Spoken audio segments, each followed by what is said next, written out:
एक व्यक्ति है जो इस समय जेल में बंद है, जिसे कहते हैं संत रामपाल। उसने अपने भक्तों का ऐसा ब्रेन वॉश कर रखा है, ऐसे उनकी मति को भ्रमित कर रखा है, ये लोग कुछ मानने को ही तैयार नहीं।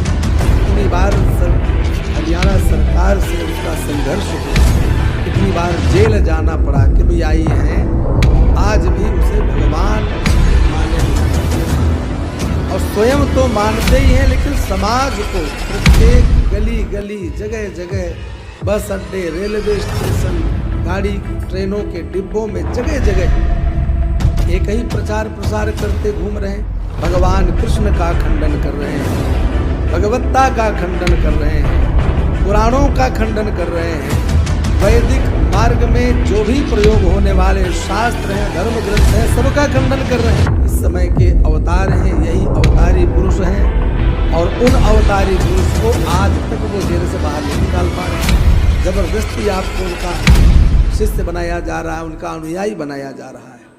इन चीज़ों को कौन रोकेगा? ये है उमेश चंद्र शास्त्री, जो अपनी कथा में संत रामपाल जी महाराज जी के बारे में गलत जानकारी दे रहे हैं। बहुत सारे बातें रामपाल जी महाराज जी के बारे में इन्होंने बोली है। हम आपको उनकी एक एक बात सुनाएंगे और उसका जवाब भी देंगे। नमस्कार साथियों, मेरा नाम है नरेश और आप देख रहे हैं इनके विचार मंथन। साथियों, कतनी तज करनी करे अज्ञानी दिन रात, कुकर जो भोकत फिरे सुनी सुनाई बात। ये उमेश चंद्र शास्त्री जो कि बात तो करते हैं शास्त्रों की, लेकिन शास्त्रों के अनुसार ना ही ये प्रवचन बताते हैं और ना ही भक्ति विधि बताते हैं, और किसी से सुन के संत रामपाल जी महाराज जी के बारे में गलत बोलते हैं। एक व्यक्ति है जो इस समय जेल में बंद है, जिसे कहते हैं संत रामपाल। नाम सुना होगा आपने, आए दिन देखते होंगे। उसने अपने भक्तों का ऐसा ब्रेन वॉश कर रखा है, ऐसे उनकी मति को भ्रमित कर रखा है कि ये लोग कुछ मानने को ही तैयार नहीं। जाने कब से कितने आश्रमों का उसने निर्माण किया, कितने उसको मानने वाले, कितने उसके अनुयायी हुए, कितनी बार हरियाणा सरकार से उसका संघर्ष हुआ, कितनी बार जेल जाना पड़ा, कितनी बार जमानत करा करके बाहर आया और पुनः जेल में ही पड़ा हुआ है। फिर भी उसके जो अनुयायी हैं आज भी उसे भगवान माने बिना नहीं रह पा रहे। इनका कहना है कि संत रामपाल जी महाराज लोगों का ब्रेन वॉश करते हैं। बराबर बोला आपने। सदियों से जो अज्ञान आप जैसे पंडितों ने लोगों के दिमाग में भर रखा है, उसे संत रामपाल जी महाराज निकालकर शास्त्र अनुकूल ज्ञान लोगों को समझा रहे हैं, और इस ज्ञान को लोग अपने शास्त्रों से मिलाकर संत रामपाल जी महाराज जी से नाम दीक्षा भी ले रहे हैं। कहते हैं उन्होंने बहुत सारे आश्रम बनाए और इनको मानने वाले बहुत लोग हैं। शास्त्री जी आगे चल के सभी धर्मगुरुओं के जो आश्रम हैं वो भी संत रामपाल जी महाराज को ही मिलने वाले हैं, क्योंकि जब लोगों को समझ में आएगा कि ये नकली गुरुओं के पास सत्य ज्ञान नहीं है और संत रामपाल जी महाराज जी सही ज्ञान दे रहे हैं, तब लोग गुरुओं से कहेंगे कि आप भी संत रामपाल जी महाराज जी से नाम दीक्षा ले लो और ये आश्रम भी उन्हें धर्म के प्रचार के लिए दे दो। आपने सही कहा है कि रामपाल जी महाराज जी के शिष्य उन्हें भगवान मानते हैं। तो हमारे सनातन धर्म में गुरु को भगवान के तुल्य ही माना जाता है, और संत रामपाल जी महाराज कई बार जेल गए हैं, क्योंकि सत्य के मार्ग पर ऐसे संघर्ष करना पड़ता है। पंडित जी, किसी भी संत महापुरुष का इतिहास आप पढ़ के देख लो, उन्हें कैसी कैसी यातना का सामना करना पड़ा है।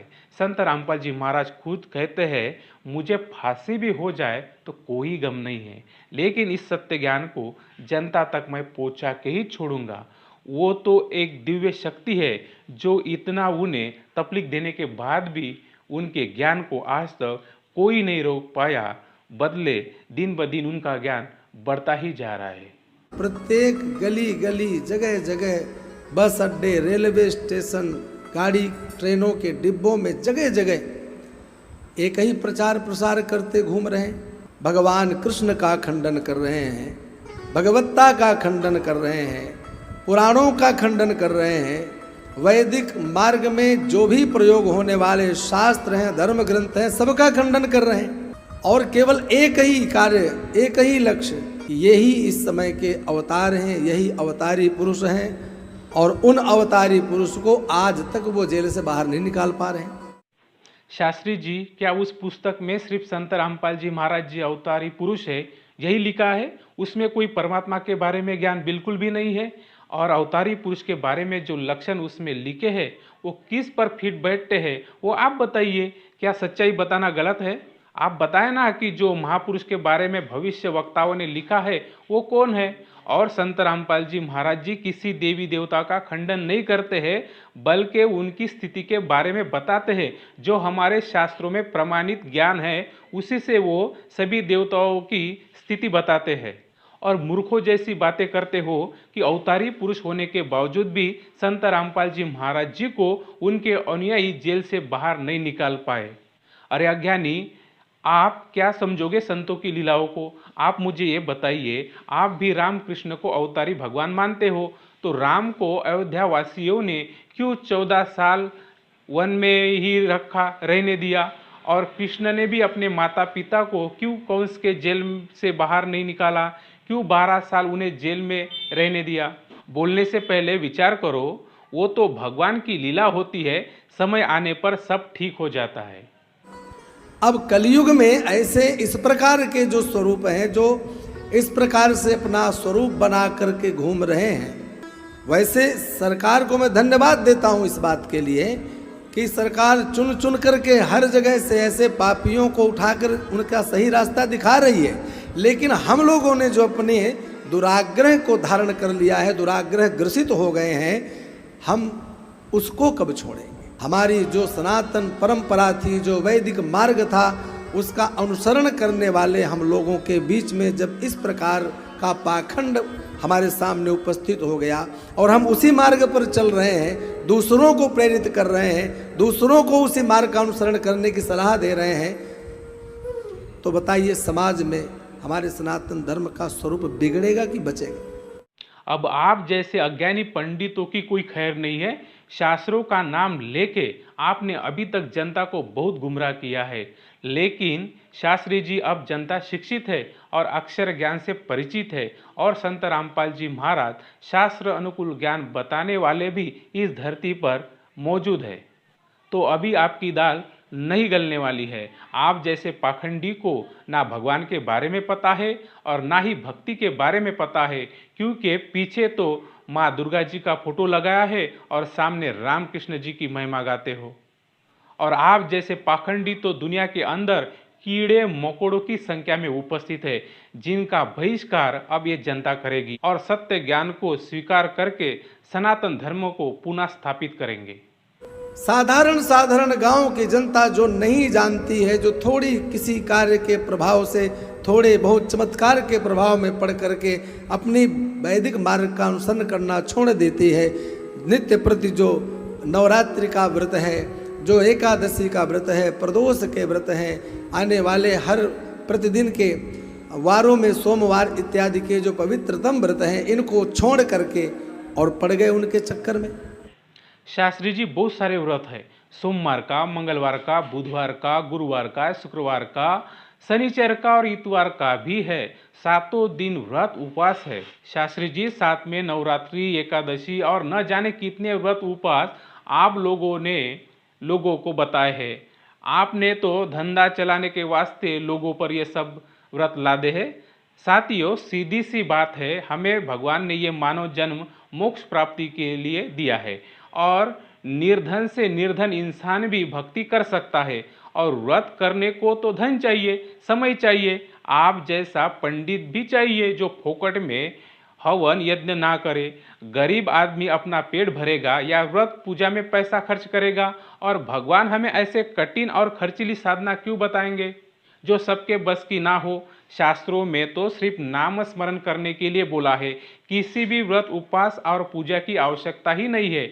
और ये लोग ऐसे ही संत रामपाल जी महाराज जी से नाम दीक्षा नहीं ले रहे हैं, और ना ही संत रामपाल जी महाराज कोई चमत्कार करते हैं, वो तो संत रामपाल जी महाराज द्वारा बताई गई भक्ति विधि से परमात्मा भक्तों के दुख दूर करते हैं, जिसे आप लोग चमत्कार कहते हो। इस प्रकार का जो बढ़ता हुआ पाखंड है, इसको रोकने के लिए कौन आएगा? इसको रोकने के लिए आप सब ही हैं। आप अपने स्वविवेक के माध्यम से विचार कीजिए कि हमारे उन शास्त्रों में, हमारे उन पुराणों में जिन भगवान मर्यादा पुरुषोत्तम श्री राम का चरित्र है, उन्हीं भगवान कृष्ण का पावन चरित्र है। भगवान के इतने अवतार हुए, इन समस्त प्रयोजनों को सिद्ध करने के लिए भगवान ने समय समय पर अवतार लिया और दुराचार, अनाचार, अत्याचार को उन्होंने समाप्त किया। वर्तमान की जो दशा है, उस दशा में यह स्थिति सामान्यतया दिखाई दे रही है। पर जब हम जान लेंगे तो हम बगल वाले को समझाएंगे, बगल वाला समझेगा तो पड़ोसी समझेगा, पड़ोसी समझेगा तो समाज सुधरेगा। हम एक दूसरे को समझा करके इस समय अपनी दिशा को संशोधित कर सकते हैं। वरना मति को भ्रमित करने वाले इस समय जाने पाखंड का रूप धारण करके कितने चेहरे कीड़े मकोड़े की तरह उत्पन्न हैं, आप लोगों को मैं कह नहीं सकता। अब इस पाखंड को रोकने के लिए संत रामपाल जी महाराज जी आ गए हैं और लोग भी अब संत रामपाल जी महाराज जी के ज्ञान को समझ के सत्य ज्ञान को गांव-गांव, घर-घर जाकर लोगों को समझा रहे हैं, ताकि सभी शास्त्र के अनुकूल भक्ति करके सनातन धर्म की स्थापना हो और सभी मोक्ष पाए। और शास्त्री जी, आपको रामकृष्ण के ऊपर तो कोई ज्ञान है ही नहीं और ना ही आप लोगों के शंका का समाधान कर सकते हो। रामकृष्ण की कथा सुनते सुनते लोग नास्तिक हो रहे हैं, क्योंकि उनके आध्यात्मिक शंका का समाधान ही नहीं हुआ है। लेकिन अब निर्णायक ज्ञान बताने वाले संत रामपाल जी महाराज जी इस धरती पर आ चुके हैं। अपने अपने नाम से अपनी अपनी महिमा को भर करके और जाने कौन कौन सी पुस्तकें छपा दी हैं और जगह जगह उनको बांटते फिर रहे हैं, निःशुल्क बांटते फिर रहे हैं। सोशल मीडिया में प्रचार प्रसार चल रहा है। जबरदस्ती आपको उनका शिष्य बनाया जा रहा है, उनका अनुयायी बनाया जा रहा है। इन चीज़ों को कौन रोकेगा? ये बड़ी बात आपने कह दी। कभी कभी तो हंसी भी आ जाती है। शास्त्री जी, रामपाल जी महाराज किसी को भी जबरदस्ती अपना शिष्य नहीं बनाते हैं। रामपाल जी महाराज जी कहते हैं कि पहले अच्छे से ज्ञान को समझो और जब आपका मन इस ज्ञान को स्वीकारेगा तब जाके आप नाम दीक्षा लेना।